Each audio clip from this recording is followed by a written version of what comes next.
Still Divine, possibly. And here's a chance for Morrison. 3-0.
Glentoran fans.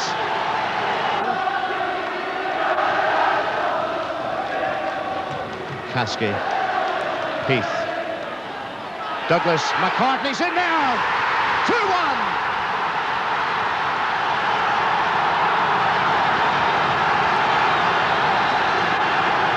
I think we should do the same for Bars. Good play from Cole, from Glentoran, and here's Campbell. Oh, the chance, he gets another one! And he made no mistake that time. But here's the free kick. McCartney. Douglas jumps. Caskey! 4-2!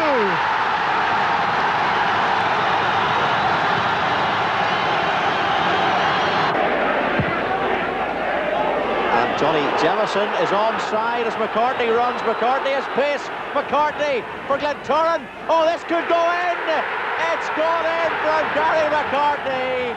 There was little pace on the ball, but doesn't matter. It's his 35th goal of the season, his 7th against Linfield. 30 minutes gone and Linfield. And this is Campbell. Raymond Campbell. Stephen Douglas goes in the run. This is Campbell. Can he go all the way? What a run by Raymond Campbell. Maradona-like. Oh, he's done it. He's done it, Raymond Campbell. That was a brilliant individual goal. What a run. Reminiscent of the great Argentinian himself. He beat the entire defence. I mean, it looked as if it might come to nothing. Number 1 for Glentoran. Always a nervous time for strikers and goalkeepers. McCartney versus Dunlop. McCartney wins 1-8.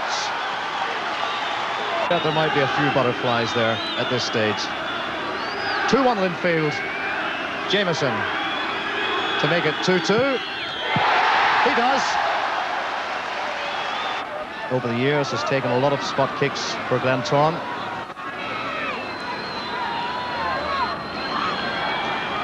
This to make it level at 3-3. Bars. 3-3. Torn is Billy Totten. The pressure growing, of course, as the penalty competition goes on. 4-3 Linfield at the moment. It's 4-4. Good kick for man of the match. Glentoran's John Devine. If he scores it, we continue with sudden death. If he misses it, Linfield have won. That is pressure. Devine then against Dunlop. And he makes it. 5-5, we're into sudden death. If he scores it, Glentoran have won. He does! Douglas. Strains there. Douglas did quite well. Here's Jemison looking for Neil. Oh, yes! He scored, George Neil. The man does not score many goals for Glentoran, but what an important one.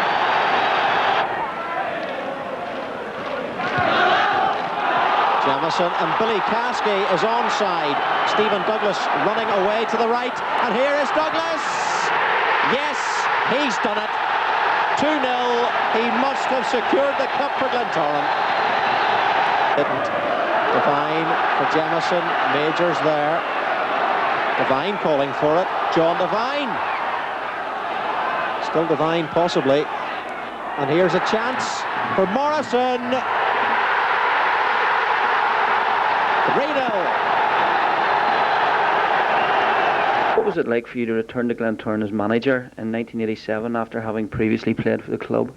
I think it was a good experience by playing with a good side early on, Paul, and I look forward to coming back. I was with Crusaders for 3 years and I knew a lot about the club still because I come to most of their matches when I got a chance. But the place is always good and very friendly and homely, and it was nice to come back. There's been a steady stream of trophies heading towards the Oval boardroom during your time here. Surely nothing to compare with the memorable double in '88? No, I think that probably was the best season we had because we actually had 4 trophies that season. But in saying that, the Irish Cup was the first year I came, and they are good things to win too. You like to win those sort of matches. But it was nice for to come back and get 2 trophies in the first season. If we can take you back to that April Saturday afternoon at Coleraine Showgrounds, there were a few miserable facial expressions on the bench when Coleraine got their equaliser. What exactly was going through your mind at that stage? Well, I thought we were so close and so near, and it was all going to explode up in our faces, really, that we'd had a super season, and within 2 games you could either win the league and win the cup, or you could come away firstly winning nothing. And I thought on that Saturday and that afternoon when John Devine scored, I thought, here we go, we'll go and win quite comfortably, or 1-0 would suit us and we'll just win. But when they scored, it was kind of, oh no, don't tell me it's going to happen all over again. But I think later on in the game, Raymond Morrison scored a hell of a good goal, and it's something that, believe it or not, we've practiced a long time. We've got him in there several times, and Lord and behold, the day that we wanted it had come, and it couldn't come to a better guy, actually. Let's talk a wee bit about Raymond Morrison. He's been an important player for you. Well, when I came to the club, there was a few players that your club probably turned around and said they're fairly automatically got into the side, and probably Raymond Morrison was one of them. There's a great remark of him because he scored a lot of good goals for Glentoran, and any time he ever played against Crusaders, he's a player that I was always just very afraid of getting in the box and scoring goals. Yeah, he was top league scorer in the double season, and again he's knocking in quite a few for you at the moment. Well, I think he thrives on opportunities that arise in the box, and he'll wait until the ball bounces, and then he'll either play it with one foot or the other. It doesn't matter to him. He still will take a chance for goals, and that's what we encourage him to do. You were criticised by some sections of the supporters for not delving into the transfer market during a close season for a big name player. In view of the start the team have made this season, do you feel you've been proved correct? Well, I think that the players are always at the club. It was only regarding motivating them and adding some younger players to it, and I think that we have achieved that by bringing the Gary Smiths and the Conor McCaffreys and the Campbells and Devines through. Plus, Justin McBride has helped tremendously, and young Andy Matheson has done superb. Can the current Glentoran team emulate that of '88 and bring the Gibson Cup back to the Oval? Well, as far as we go at the moment, we've played so many games and we've lost one. It was an own goal and an unfortunate incident between Gary Smith and Dean Smith. It's one of those things we wouldn't like to see it repeat itself. We're finding at the moment that teams really can't beat us, and hopefully if we can continue that, I can't see much problem. Billy Totten with the kick. McCartney, the touch! And what a finish! 4 minutes gone. And first blood to Glentoran and Gary McCartney. The corner kick, the marking appeared to be slack here. Space for McCartney, and didn't he make use of it? Finds it in Kasky. And the free kick for Glentoran.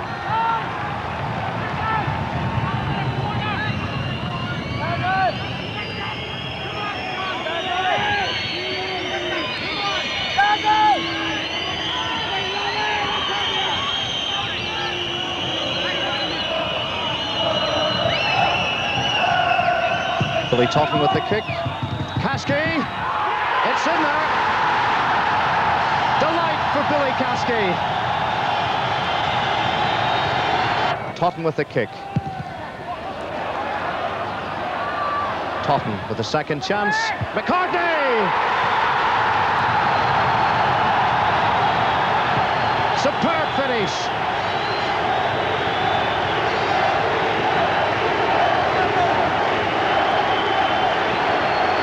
Minutes, and it's 3-0. We were just saying he didn't suffer any ill effects from his knock. Great cross from Billy Totten, but again a free jump from Gary, and enough. For Glen striker Gary McCartney, it was. He put away 4 goals in the second half of a match that proved all too easy for the seniors side. In the local game, there's a school of thought that says the level of skill between senior and junior clubs is too wide to make matches like this one entertaining. On the other hand, they're the lifeblood of the small teams. David Chick, vice-chairman of Glentoran, confidently sent George Dunlop the wrong way. 2-0, and they're pretty happy. As well they might be. Linfield crumbled, the Glens well on top as Dunlop misses a punch from Campbell's corner. Stephen Douglas made no mistake. Half-time, 3-0. One-way traffic in the second half, but we had to wait until moments from the end for number 4. McCartney darts goalward with ease. His shot is blocked by Dunlop, and Douglas pots his 2nd and 7th of the season. Linfield 0, Glentoran 4. Billy Totten's flick, and Billy Kasky hit a rasper, Not bad for a 35-year-old. Was on target with the diving header, but 5-2 to Portadown. His cross handled by Raymond McCoy. No arguments, a penalty kick. Up stepped Barney Bars, and Jim Platt chose the wrong side. Following Johnny Jameson's corner, Barney Bars laid it back, and Tommy Cleland buried the left footer. A super goal. Bars did well to set it up, and when Cleland blasted the left footer, George Dunlop had no chance. Jameson's free kick, and Caskey popped up with the header. There'll be an inquest on this goal, I would think. Caskey all on his own, and he gleefully accepted the chance. For a long time. From John Devine's free kick, Gary McCartney controlled, swiveled, and the finish was breathtaking. Certainly a candidate for goal of the season, this one. Superb skills from Gary here, and any First Division striker would be very pleased with the devastating finish. Fast, never really reaching the heights that had taken them to the final. And the crowd had to wait until the stroke of half-time for the first goal. A corner from Robert Craig, and Gary Hillis rose high to head in the first. 2 minutes into the second half, the game was over as a contest.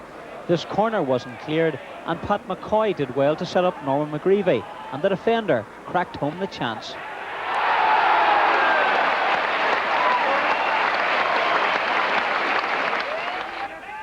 "17 minutes into the second half, and Robert Craig showed superb close control and beat 3 players before setting up Gary Hillis for his second goal of the game. 5 minutes later, man of the match Hillis was the provider. He knocked the ball across, and Andy Matheson did score 70 minutes into the match. Terry Moore lifted the ball in for Stephen Douglas to head home. Really, it was just what Glentoran deserved. For example, this superb goal from Stephen Douglas, scored in the 8th minute. I think that's worth another look. He really did hit it well, and it was the 10th goal of the season for the former Bangor player. Indeed, Douglas... This move from Glentoran. Jameson delivered the cross, and that's superb finishing from McCartney, his 24th of the season. And Heath. Will he try one? The cross, Jameson! 3-2 to Portadown. Were eager on the restart. In the 63rd minute, Tom Cleland's perfect corner was met by Gary McCartney, who headed home in style. And that's the way it stayed to the end. And Glentoran now face Barn United in the next round. 1-0 to the Glens. Hit at 2-0, and now the Glens will play Newry in the semi-finals. It's Campbell and Morrison provided the decoy. Barney Bars planted the ball in the bottom corner. When John Devine knocked in the header, the referee appeared to point for a foul. But at the halfway line, it became clear that he'd given the goal. With snow falling 3 minutes into the second half, Glentoran got a third. Gary McCartney shot blocked, but Stephen Douglas was there to pick up the pieces. McCartney again the provider, leaving Stephen Douglas to slot in his 16th goal of the season. In the late 70s, you really made your name in the States. Yes, I thoroughly enjoyed the 78 to 80 period with Glentoran. It really set me up for going to the United States. Certainly Irish League football was different compared to the United States, and once I went over there, of course the sunshine and whatever really set me up for a good career, I think, over there. How important was it for you to have teammates such as Victor Moreland and Billy Caskey who were already over there? It was very, very important. I couldn't emphasise that enough. Going over to a new country, even though I went to San Diego and Billy and Victor was in Tulsa, having people over there from Northern Ireland meant so much to me. And whenever I went to Tulsa, they treated me like family. It was great. Okay, 17 international caps for Canada. It must have been a great boost to yourself to be involved with the Canadians at a time when they achieved World Cup qualification in 1986. Yes, whenever I went over to North America, the Canadian Scouts were on the lookout for players. There was the Olympic Games coming up in 84 and the World Cup possibly in 86 and 82 actually as well. And they were looking for players. Playing at San Diego, a scout came down and approached me, and without any hesitation, of course, went up into Canada for trials, and Tony Waiters picked me on the team, and it was a great success story from there. 82, 84 and 86. 17 international caps playing for Canada. Never thought I would see it, but that's what you get for being born in Canada. You had a game against England, I think. Yes, it could have turned out pretty nasty actually, because I actually tackled Gary Lineker and he fell awkwardly on his arm, and look at the success Lineker had at the 86 World Cup, and just think I might have been able to put him out of it, but I'm glad he healed up okay. It was unfortunate actually I didn't get a game in the World Cup. I was very, very disappointed. I was suspended for the last qualifying game, and somebody seized their opportunity, and I never got a look in since. Yes, because I think you played in all but one of the qualifying games. Yes, we had 8 qualifying games and I played in 7, and the last one I was suspended for 2 yellow cards, and a bit of disappointment. You know, family was back here waiting and watching, friends were back here, and I was representing Glentoran as well, because I was playing for Glentoran at the time, and it was most unfortunate I didn't get a game. But with football, there's highs and lows. Terry, what about coming back to Belfast? Did you have ever any regrets about leaving the full-time game behind? I have big regrets. First year I came back, I was in cold sweats. Not just leaving the full-time game, which I felt that I could have made a living for another 6-7 years. But I was just married, and I could have shown a great life to my wife Heather. Who would know? And children could have been brought up there. It was a completely different lifestyle, and it took me a long time to readjust back here. And it's the same for Billy Caskey. I remember Malcolm Brodie saying in the paper, Billy Caskey, a pale shadow of his former self, and that was in 1984. And look, we're 1991, and there's Casco still going strong. So it takes a long time to settle down, and it was more the heart was knocked out of us, leaving the full-time game than not being able to produce the goods or anything like that on the field. Of course, you've had plenty of highlights these past 6 or 7 years when you've come back to Glentoran. What for you stands out above everything else? Well, undoubtedly, it's a double winning season. Going up to Coleraine, last game of the season, having to win, and having missed out on league medals before, won cup medals, but that league championship was so important to us all and to the club.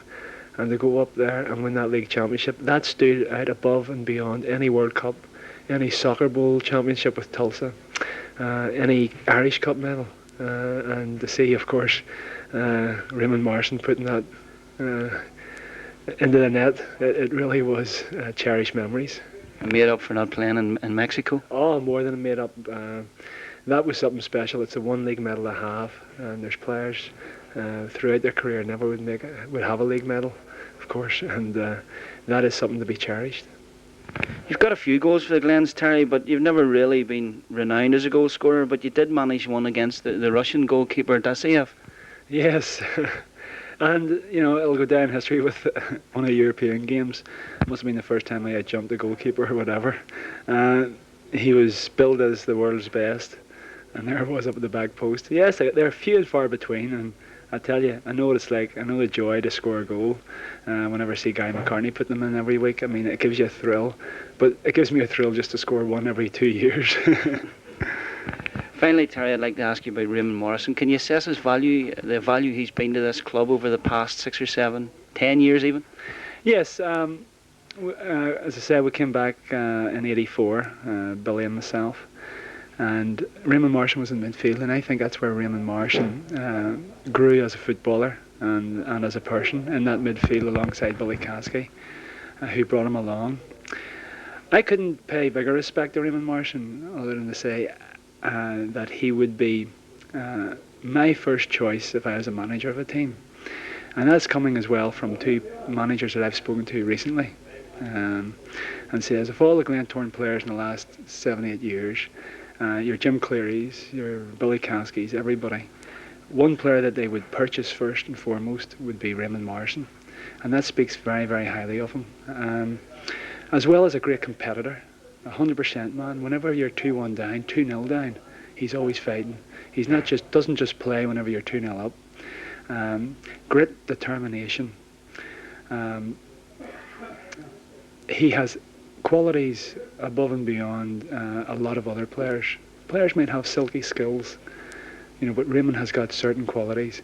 And of course, the one quality he has, he always gets that vital goal. And as well as a great footballer, I regard Raymond as a good friend down here at Glentoran Football Club. And I just hope that he goes on to greater success in these next few years. I paid my dues time after time. I've done my sentence, but committed no crime. And bad mistakes, I've made a few. I've had my share of bad kicks in my bed, but I've come through. And I need to go on, on. We are the champions, my friends, and we'll keep on fighting till the end. We are the champions. We are the champions. No time for losers, 'cause we are the champions of the world.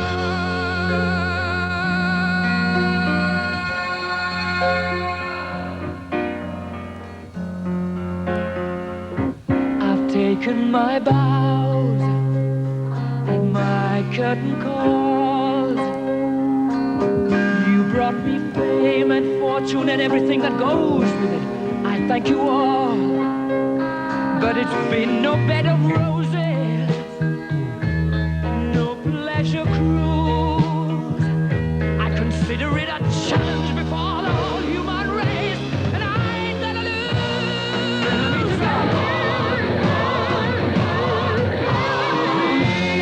We are the champions, my friends,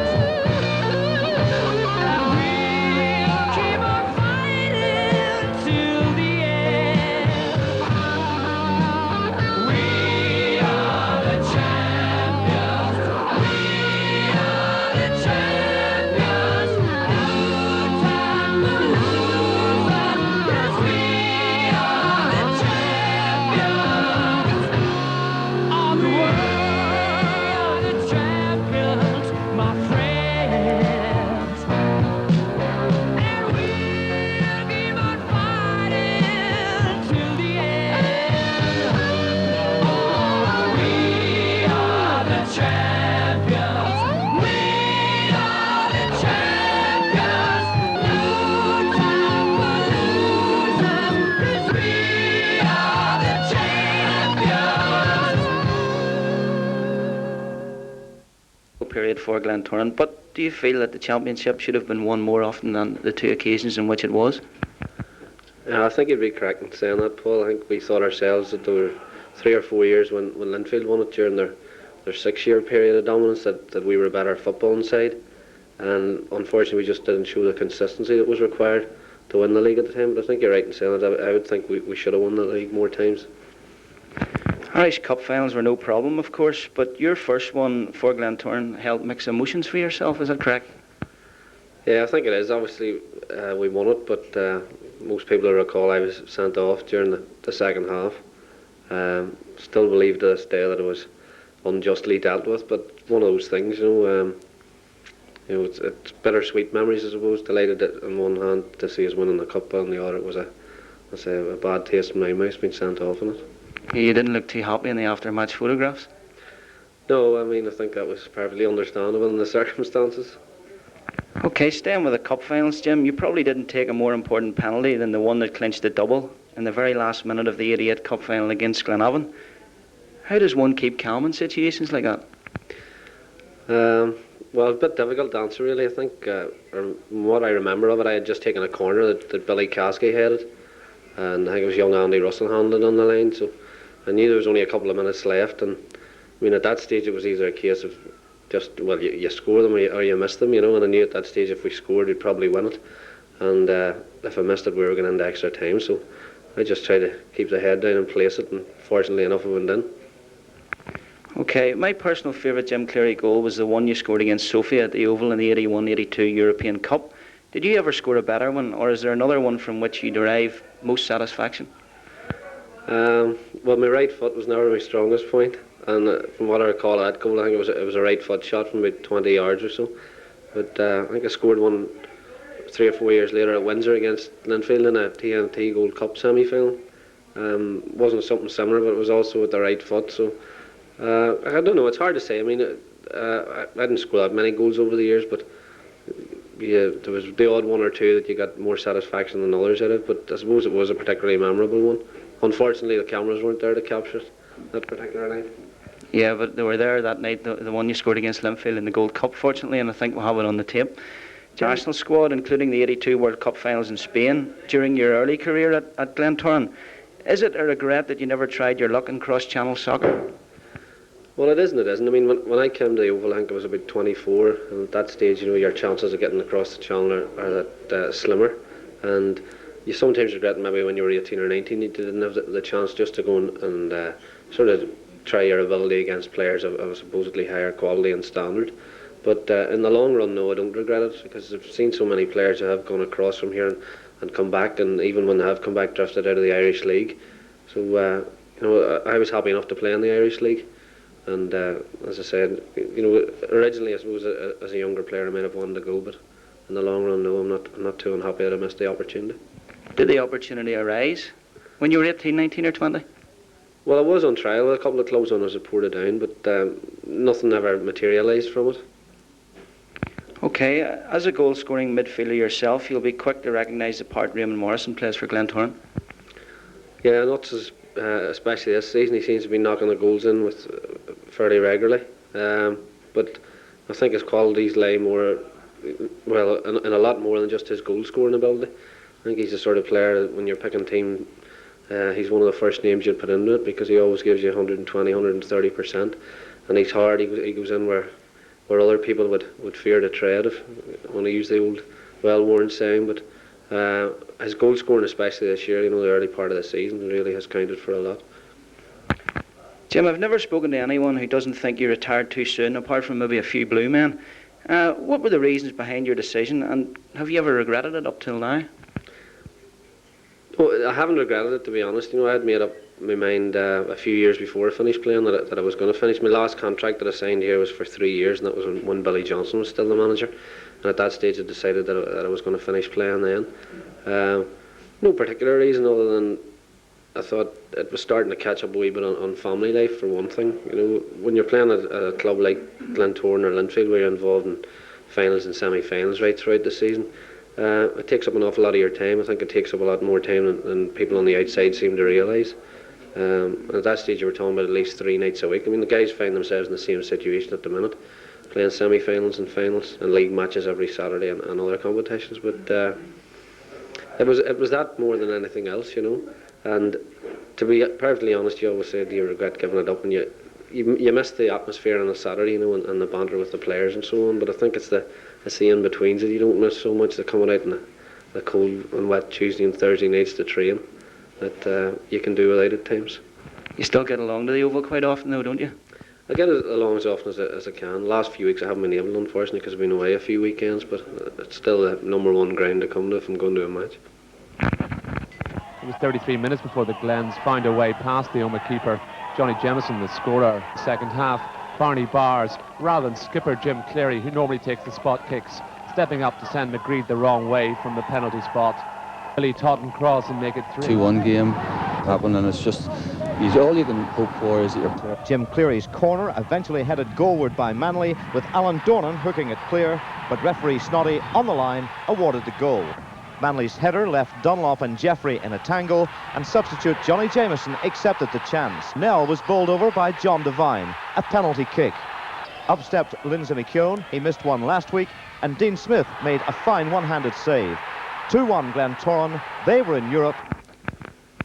Johnny, did you have any trepidation about moving from Linfield to Glentoran when you came to the Oval in 1980? Not really, Paul. When it actually happened in the end, it was more of a relief more than anything. I had wanted away from Windsor Park for quite a bit, and I got my wish. So initially there wasn't any trepidation.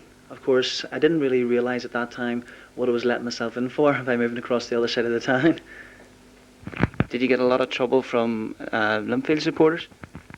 Yeah, well, luckily most of it was good banter, if you know what I mean. But unfortunately, you get the guys, and you have them with every club, who'll want to take it a little bit further and want to take it that little bit more personally. And unfortunately, I have had my problems with having my car vandalised, having my house vandalised, and so on. But as the years have went on, thankfully, it has got that little bit more lighthearted. And people maybe don't realise it, but I've got some good friends who are Linfield supporters, believe it or not. Okay, hold on, I'll start that again.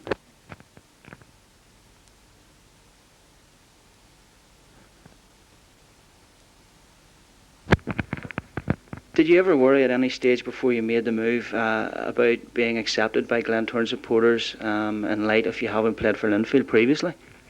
I don't think so, no. A very good friend of mine was David Armstrong, who was a chaplain at the time with Glentoran, and he had always wanted me to come across and play at Glentoran. And of course, always been, even though I was from a staunch Linfield area, Rathcoole, I'd always been a Glentoran supporter as a youngster, and my father brought me along to the club.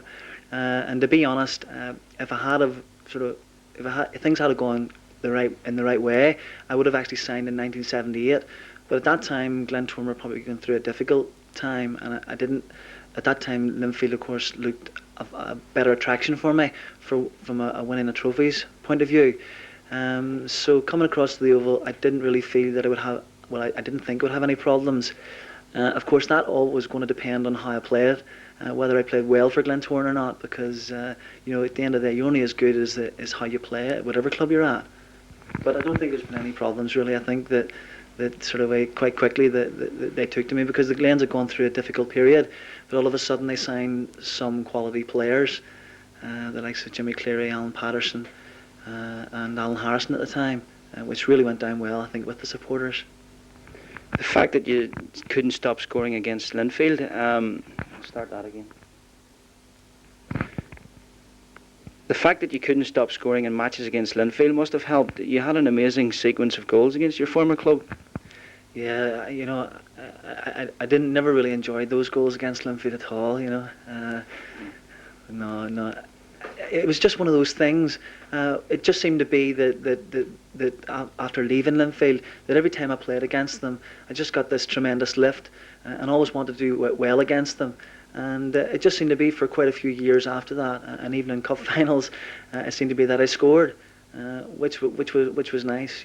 We seemed to, unfortunately, maybe not in the main games, right throughout the championships at times, but definitely against Linfield, both myself and the rest of the team we seemed to lift ourselves and play that much better. And luckily for me, I could run in those days as well, Paul, which is a good thing, and I used to get on the end of things, so scored a lot more, and thankfully scored quite a few against the Blues as well.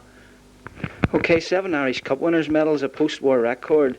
Surely your first final for the Glens in 1983 must be the most memorable from a personal point of view. Yeah, I mean, I'm a player, Paul, that had sort of a limited ability. I mean, I'm not the greatest of the players I've ever played in the Irish League, and to have won 7 Irish Cup medals has just been fantastic for me. It's been fortunate for me that I believe that I've played in such a good side at Glentoran with so many good players in the side, and to make it that much easier for me as well. But looking back, it has to be 1983. 1983 was probably at the Oval one of the best years for me. It's unfortunate that it was so far away. It seems that long away, but 1983 was a good year for me, because that year we played Linfield in the Gold Cup earlier in the year as well. I think we beat them 2-0 on that occasion, and I scored both goals. Then when it came to the Irish Cup final, I think one of the goals that actually stands out in my mind always is the goal that was actually disallowed in the first game against Linfield in the very last minute. And to this day, I'm still not sure why the referee actually disallowed it. But the great thing for me was that I hadn't played well that day. Probably the only thing I'd done was to put the ball in the net. And Big Ronnie actually spoke to me during the week, and he was contemplating on leaving me out of the team. But I was delighted when he gave me a vote of confidence, and we played in that game. And we were a different side in the replay. And to score the 2 goals was just something special. And it's always something that I just have in my mind and will always remember. I haven't got the greatest of memories, Paul, but that's one that always sticks in my mind, and I really do remember. Okay, we've just seen a goal on the tape that you scored in Europe against Paris Saint-Germain. Your best ever goal, was it? as I said before, I haven't got the greatest of memories. Some of the lads at the club will say to me, "Oh, Jimmy, you remember the day you scored this goal, or remember we did this, and remember that?" And I can never remember. The goal against Paris Saint-Germain, for me, probably has to be my own personal favourite goal, because it's one of those ones that, as I say, along with the 2 Irish Cup goals, that I really do remember. And it seemed to have, you know, a wee bit of quality about it, you know, which was nice. One of those sort of goals, you know, maybe we see ourselves on television, we think to ourselves, you know, is this the same game as they play across the water? But it was one of those goals that sort of I brought down and hit in one movement, and really pleasing, you know. So I've got to be pleased with that, and it's got to be probably the goal that I would remember most of all. Earlier, in which you scored 2 goals against Linfield. Now, in the side that night, playing only his 6th match for Glentoran, was a youngster called Raymond Morrison. How do you assess his contribution to the Glens in the years that you've been here? Well, I remember Raymond coming back into the club, because he'd been and he'd gone away and come back again. Still a youngster, mind you, and a quiet wee lad. And the thing about him was he was very quiet. But now he really just gets on my nerves. I actually train in the same corner as him, and he now doesn't shut up. And he's actually a cheeky blurt, to be honest. But as regards a footballer, that's a different aspect. What I like about Raymond is he plays a little bit like myself. You know, he's a hard tackler. You know, he gets in hard in midfield and so on. But being serious about it, he's a completely different player to me, totally. He's a player that I appreciate because, as you know, I'm not the best of tacklers, and we need players like himself and Billy Caskey in midfield. And the best sort of thing that I can say about Raymond at the end of the day is that when we talk about Raymond, we do talk about him in the same breath as the Billy Caskeys and the Jimmy Clearys, you know, who for me are some of the best players that have ever played at the Oval. And so, you know, that's the biggest tribute that I can give to him, that he has done so well. And you mentioned to me earlier about winning 7 Irish Cup medals. I've absolutely no doubt that Raymond, being the age that he is, will surpass that, no problem at all, and become one of the real players to remember in a Glentoran shirt. Minute, but only at the 3rd attempt. Billy Caskey's half-hearted effort rebounded from a defender. Gary McCartney's drive was blocked, but Billy Totten made no mistake with his well-placed shot. We arranged our tactics a little bit to compensate for the loss there of Jim, who could be a match winner on any day. It was 1-1 when Barney Bars scored from the spot. And a couple of minutes later it was amazingly 2-1 to the Glens when Gary McCartney scored. And now it was all Glentoran. For the second time in the match, Stephen Douglas came close. But it was Gary McCartney who wrapped it up for the home side, his 2nd and Glentoran's 3rd. And now the Glens take on Coleraine in the semi-finals. McCartney, Jameson in space, the chance, 1-8. The move has paid off. For 6. Jemison's free kick in the 21st minute led to the 2nd, but Caskey was on the end of the cross. Yes, the Glens were simply far too good for Coleraine, and they played some excellent football. Caskey and George Neal combining here to put Jim Platt under pressure yet again. A long Dean Smith goal kick ended in goal number 3 for the Glens, and it was striker Gary McCartney who finished well. McCartney's 7th goal of the season, with all of them coming in the Ulster Cup. Indeed, it was soon to be 8. The goal was similar to Caskey's, but this time McCartney was the man with the header. So a pleasing result for the player. 9 years since you made your debut for Glentoran. What do you remember from that occasion? That was a brave way to go, Paul. I just remember Ronnie picking me that night. It was a Gold Cup semi-final. It was a great night. We beat Ballymena 2-1. You know, that was my first home appearance. Well, then of course you went on to play in the Gold Cup final that year against Linfield at the Oval, a game that the Glens won 2-0, and you had only 6 games behind you. Yeah, another great night, like, and I remember I set one of the goals up for Jammy, but it was always been ambition, like, to play for Glentoran, and especially win a medal so early. It's untrue. We'll take you forward to Christmas in 1984 now. It's just after Ronnie McFall left the club. Billy McCulloch brought you in, and you've been a regular really ever since. You went on that year and you won the Player of the Year award. Yes, as you said, Christmas time really changed it that year, you know. Billy, he was in charge of the team for lot of months, and he put me in and said I haven't looked back. You've had plenty of career highlights. You've 6 Irish Cup wins. You scored the winning goal at Coleraine Showgrounds, which clinched the title for the Glens in 1988. Plenty of European experience, but what for you has been the fondest memory? Oh, without a doubt, the goal at Coleraine, you know, to win the league, because we waited so long. Supporters been starved the league championship up till then, and especially to score a goal like and win the league was untrue. What about the cup finals? Which one of those stands out most? Oh well, they've all been good. Like the one at Glenavon to win the double, Jim cleared the penalty, but I think the one there come on sub against Portadown like and scored. It was really great, like to come on and score a goal in cup final. Yeah, with quite a few of your goals on the tape. Is there one that stands out in your mind as your best goal or your most spectacular goal? Well, the one down at Bangor early on in my career was the 5th game. Scored a volley. I remember Rob McCreary just clipping it over to me and I hit it. But I've scored a very few since then. Some goons as well, but maybe too many to remember. But none more important than that day at Coleraine? None more important. But there was 2 at Coleraine in the semi-final cup when we were getting beat 1-0. About 10 minutes to go. And scored 2, you know. What about influences on your career? Is there anyone in particular that has possibly shaped your career, or the managers that you've played under at the Oval? No, they've all been good to me, you know. Coaches all right through. All the managers, coaches, players. I have no qualms against any of them. They've been good to me, you know. Glentoran have looked after me through the years. Okay, let's talk about this season then. Another good 2-0 win today. Joint top of the league in points with Midfield. A good start in the championship. How do you rate Glentoran's chances from now on in? Well, I think we've surprised a few people this season already, Paul. But we're just taking each game as it comes. We can only keep on winning and hope the other ones drop points. But it's too early yet to make any predictions, you know. Right, okay. Goal scoring wise, your best ever season was the year when the Glens did the double, 1988. You got 14. Yeah. You've 9 so far this season after only 16 games. Do you think you're gonna have your best year? No, well, we'll give it a good try, you know. It's easy saying I have 9, like, but come maybe after Christmas, it could still be on 9, only. But I'll give it a good go. Like, it's my benefit year, and I want to do well. I want to do well for Glentoran and the supporters. Of course, you're not far from the century of goals either.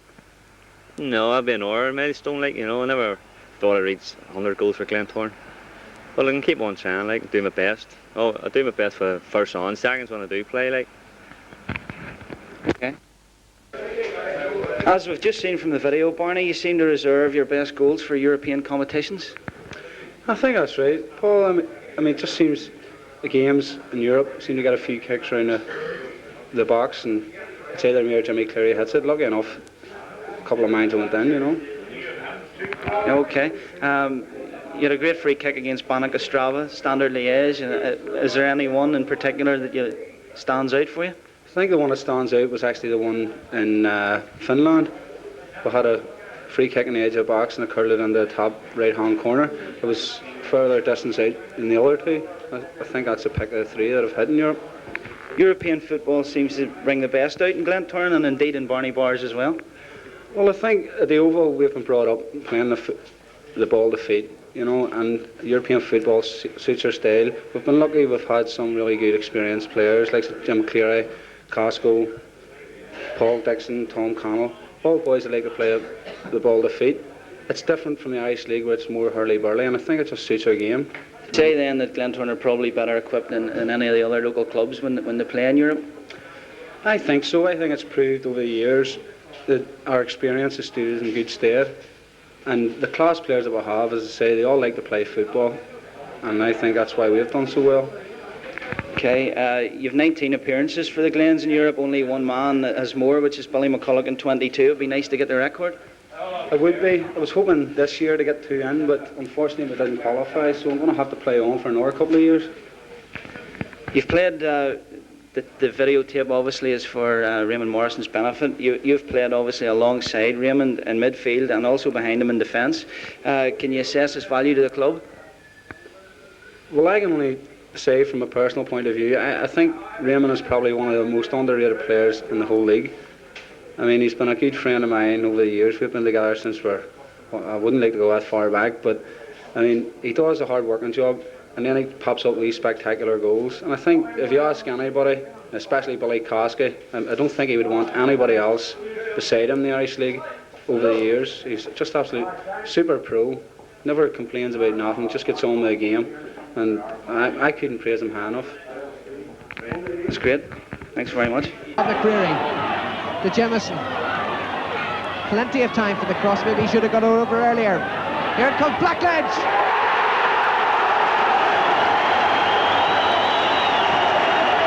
A lovely goal for Gary Blackledge. Oh, Jemison, lovely goal.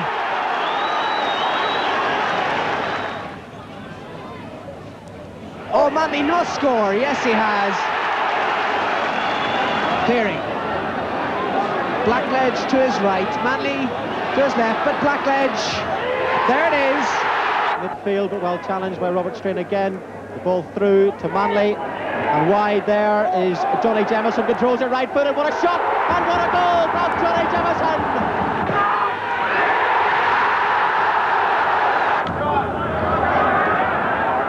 The buzz goes up.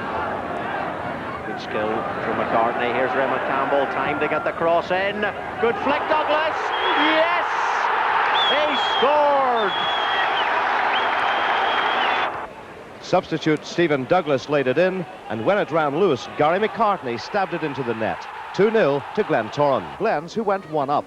George Neal and Andy Matheson involved in the build-up, leaving Raymond Morrison to blast home the right footer.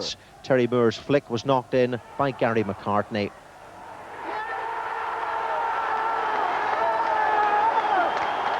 Hearts caught square, and the number 9 made no mistake. Torn got a second. The long ball from Raymond Campbell found McCartney, and again he showed his composure and finishing power. The third came from a corner 7 minutes from the end. Ards not clearing when they should, and the tap-in gave McCartney his hat-trick.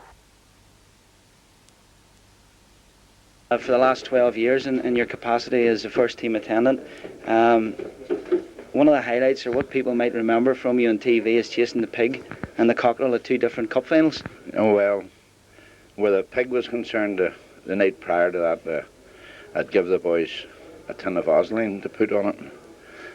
I should have had more sense trying to get it, but unfortunately the referee wouldn't have started the match. And of course I made an effort to try and catch it. But I got my fingers on it, but that was it. With the Vaseline on, it was worse than trying to catch Kosky or Nuts whenever they get into full flight. It's as easy as that, you know. Well, looking around your neck, it looks like you got a winner's medal from the final anyway. Well, that one there is the 3rd time we won the Irish Cup and the 3rd time in the trot. We also went on to win it 4 times. But that was Mr. Manley's, better known as Yorkie. And the other one? That was from a good friend of mine that brought me to the Oval, actually. It goes away back to 1972, as you can maybe see in the back. That was Bimbo Weatherup. I worked with him in the shipyard.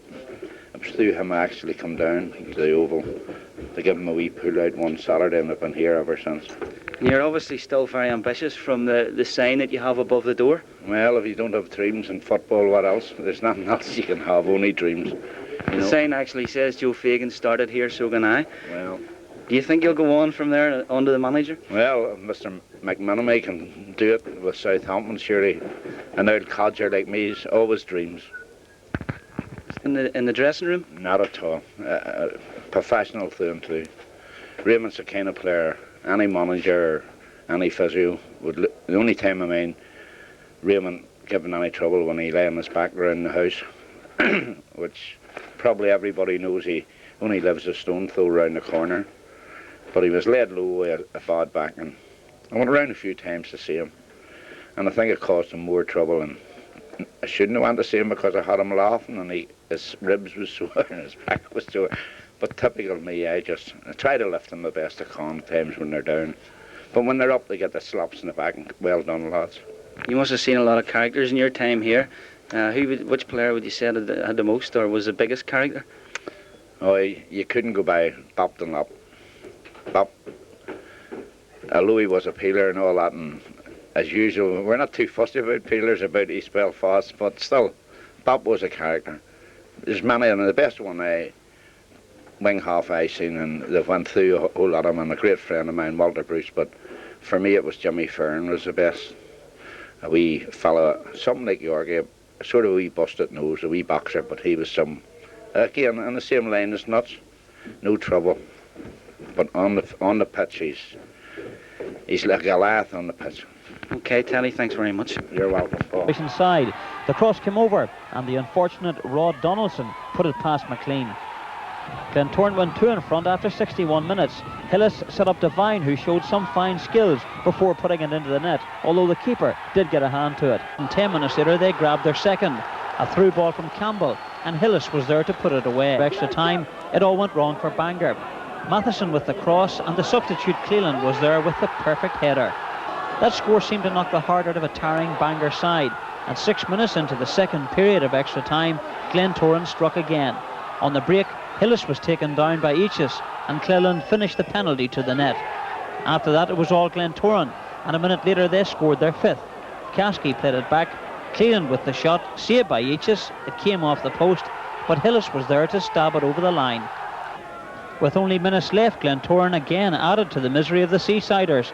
Hillis with the effort, and the cup campaigner Billy Caskey was there for an unbelievable number 6 and a final spot against Arge. Took the lead. Raymond Campbell's cross seemed to be too long, but somehow Raymond Morrison got to it and lifted the ball over Grant's head. Glens did go in front. Campbell, the supplier, and substitute Ron Manley flashed in the far post header. 8 minutes from time. Grant saved from Jameson, but the number 9 gave chase, and Billy Caskey's shot ricocheted off Heron and into the corner. 3-2 Glentoran. In 1974, you could hardly have thought what was ahead for you and that you'd still be playing today.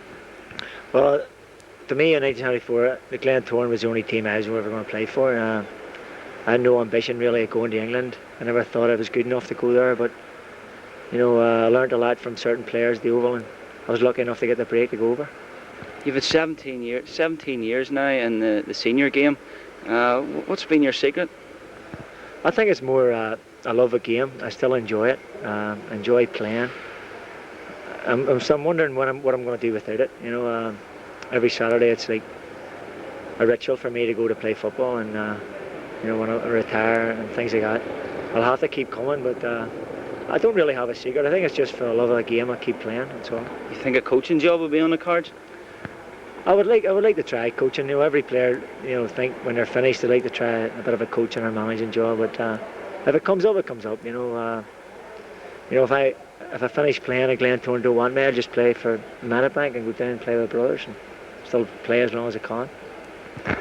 Obviously, you've had a lot of high points in your career, involved in Glentoran and not involved in Glentoran. What, for yourself, are your best moments? Well, I think obviously the best moment in my career was, you know, an Irish League career must have been winning a double. The team I had that year was probably the best that I've played at Glentoran, with some great players, and winning a double in Irish League is a great achievement for any club and any player, and I think that was the highlight of my Irish League career.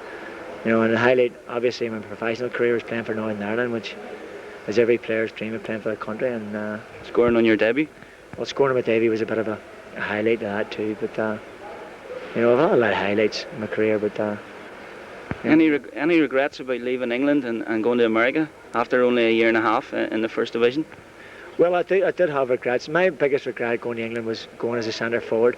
I went to England in the first division, very quick pace, which, you know, I never was quick. The only assets I had at playing up front was I worked hard and closed defenders down very quickly. But I'd love to try it as I went as a midfielder. I think I would have had a longer career in the first division. Yeah, helped Raymond Morrison's benefit year. He's a player obviously that you know well, having played alongside him in the midfield since you came back in your last spell with the Glens.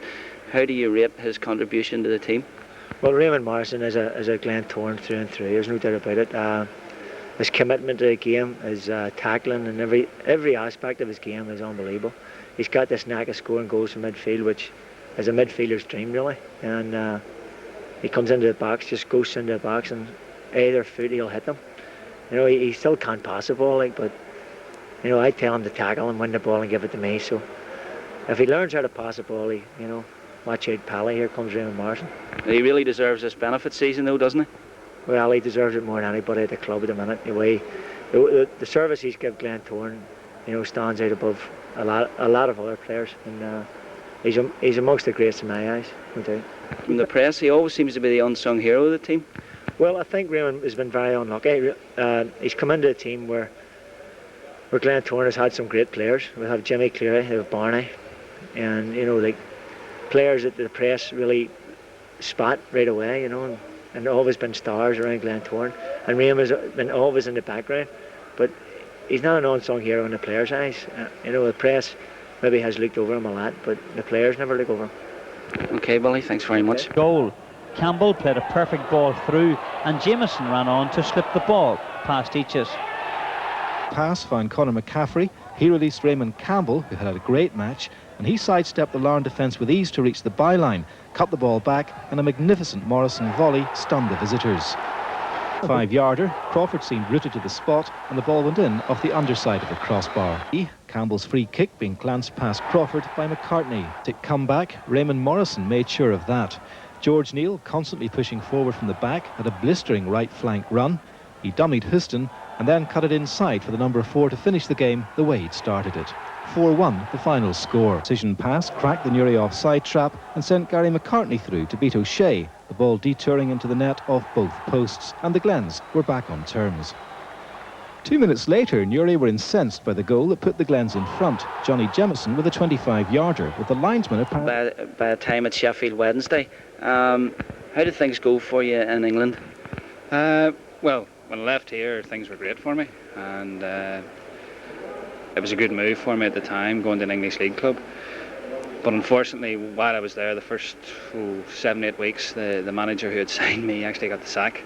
Whether it was for side of me, I'm not too sure, but it was Derek Dooley, and he left the club. There was a lot of changes, new manager, new coaches, and they had their own ideas who they wanted to be at the club. So, I mean, I wasn't part of that, and I decided I wanted to come back home again. I went to Sligo Rovers, and that was a good move for me. Yeah, Billy Sinclair signed you for them, and you were also on a full-time contract with Sligo. That's right, yeah, it was full-time football. I could have come back here. Unfortunately, the terms that the Glens were offering at the time weren't good enough, and Sligo came in and offered better terms, plus it was full-time, so I was delighted to go back there. And your spell at Sligo wasn't without success? No, I had a good time at Sligo. I enjoyed my football, and being full-time was great, because that's, I mean, like anybody, when you're sort of in your teens or you're 19 or 20, you want to be a full-time footballer, and I had the chance to continue that. We won a few trophies. I got a lot of trips out of it into Europe and other interleague caps and so on, so yeah, I enjoyed it. The Glentoran in 1981? Well, the summer of 1980, season 80-81. Again, I was ready to leave Sligo. Sort of Billy Sinclair left, things had gone downhill, and I wanted to come home to Belfast again. And the only club I wanted to come to was Glentoran. They came in, clubs agreed terms, and I ended up back at the Oval. Yeah, and you've had good times. You've had 2 championships since you came back, and you've won the Irish Cup 5 times. What is your outstanding memory since you've come back? Well, I think any trophy is great to win. I think the 5th Irish Cup, because, you know, winning 5 Irish Cups is, for anybody, is great. Winning the first one was good. Winning the 5th one, hopefully the 6th one will be even better. There was a certain road for a League Cup final, I think, which you scored the winning goal. Yeah, I mean, beating the Blues at any time is great, but I mean, scoring the goal was super. Okay, it was a bit of good luck, if you like. You know, I was just trying to get it to the end of the pitch. It made up for the first goal, so we won the match. You've been his benefit season. You've been a teammate of Raymond's now for 10 years. How do you rate his contribution to the side? Well, I think there's no better compliment than putting Nuts in the same mould as Billy Caskey. I mean, Casco's been a great servant to the club, and I would put Nuts in the same mould. The year we did the double, Nuts was the leading goal scorer in the Irish League matches, and he started off this year exactly the same. He's 110% Glentoran. He wants to win matches, he wants to do well every week. Okay, we all can't do well every week, but Nuts wants to do well, and good luck to him in his benefit year. He's a player you'd always have in your team? Absolutely. You know, I mean, you're talking about when you pick your first 3 or 4 players every week, you're looking at the likes of Billy Caskey, Raymond Morrison, Barney Bars. They're all in the same mould. Thanks very much, Alan. Devine calling for it. John Devine. Still Devine, possibly. And here's a chance for Morrison. 3-0.